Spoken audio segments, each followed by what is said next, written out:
Salut à tous et bienvenue dans Toi et moi. Anne et Jean-Louis veulent quitter Bordeaux et cherchent une maison pour leur retraite. Ils trouvent cette maison 1920 à Arcachon en très mauvais état et se posent la question de tout raser. Finalement, ils décident de conserver les 4 murs et la charpente. Parce qu'elle n'était pas en très bon état quand on l'a achetée et d'un autre côté, elle nous plaisait beaucoup. L'extérieur nous plaisait beaucoup, on avait envie de la conserver. D'un autre côté, c'est une maison où on veut vivre à l'année, donc ça a nécessité quand même pas mal de modifications à l'intérieur, mais tout en conservant le cachet extérieur qui nous plaisait beaucoup. Donc tu as fait appel à un architecte, t'imaginais pas partir dans cette aventure tout seul? Certainement pas, c'était beaucoup trop compliqué pour nous. Et dès le début, on a demandé, avant même de décider d'acheter la maison, on a demandé l'avis à un architecte pour savoir si nos projets semblaient réalisables. C'était le cas, donc on est parti. Et vous l'avez gardé. Voilà. Entrez.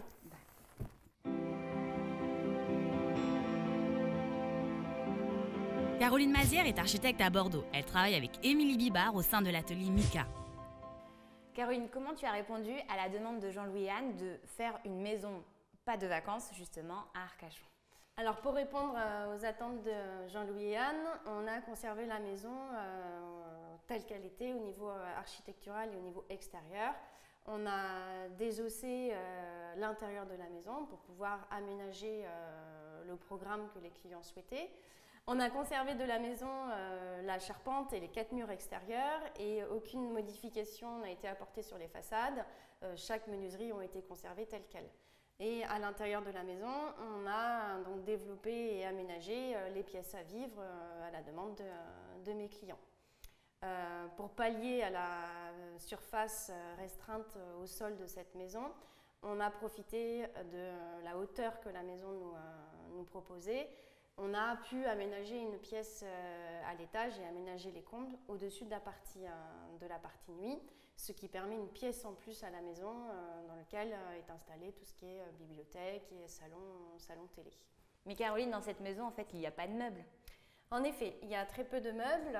Pour optimiser l'espace de vie de la maison, on a pris le parti de dessiner des meubles sur mesure qui répondent qui répondaient également aux attentes de mes clients, à savoir un meuble cheminée qui devient également meuble d'entrée et un meuble sous escalier. L'escalier devient fonction au niveau des étagères, au niveau de rangement, pour éviter l'encombrement de la pièce et une surcharge de mobilier. Quel type d'entreprise intervient pour faire ces travaux? Alors c'est une entreprise spécialisée en bois, un menuisier bois qui dessine du sur-mesure à la demande en fonction des dessins et des attentes des clients. D'accord.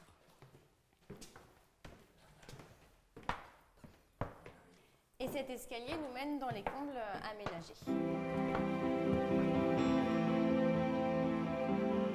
Sans mauvais jeu de mots, vous n'avez pas un peu ramé pour faire cette pièce? Non, du tout. On n'a pas ramé pour faire cette pièce. On a surtout profité de ce que nous présentait la maison avec ses hauteurs sous plafond. Et on a développé, aménagé les combles au-dessus de la partie nuit en rabaissant la hauteur sous plafond des chambres. Et on a eu en résultat donc une pièce avec des charpentes apparentes. On y a juste créé 2 ouvertures de toit pour y apporter de la lumière naturelle. Et dans cette pièce, c'est développé donc une partie salon, télé, sport aussi. Et ce banc, il a aussi un rôle comme pour l'escalier avec la bibliothèque? Alors, il a un rôle techniquement déjà pour permettre l'ouverture des fenêtres dans les chambres. Et également, on a profité de cette création pour permettre l'aménagement de bibliothèque, servir également de banc. Et on rappelle également les matériaux avec le sol de la mezzanine. Jean-Louis, on vit bien dans cette maison? Parfait. Maintenant, on y a passé une année complète. On a passé l'hiver et l'été ici. Et la maison répond exactement à ce qu'on cherchait. C'est-à-dire qu'on y a trouvé à la fois en été la maison d'été qui est proche de la plage et qui est très facile à vivre en été. Avec des petits-enfants qui viennent, ça se passe très bien. Et en hiver, c'est un petit peu plus calme ici en hiver, mais c'est une maison qui est confortable et voilà, qui correspond exactement à ce qu'on cherchait. Et du coup, avec l'architecte, comment ça s'est passé cette expérience pour vous? C'était vraiment très bien. L'architecte a parfaitement compris quelles étaient nos attentes. Elle a été très patiente avec nous parce qu'il y a eu pas mal de va-et-vient. Je crois que c'est normal dans ce genre de projet. Mais à chaque fois, elle acceptait nos remarques et tâchait d'intégrer nos suggestions. Et de notre côté, on était ravis évidemment d'avoir ces idées. Voilà. Et puis elle a garanti la faisabilité et puis garanti l'achèvement du travail aussi, puisque sans architecte, je ne sais pas si on serait déjà dans la maison.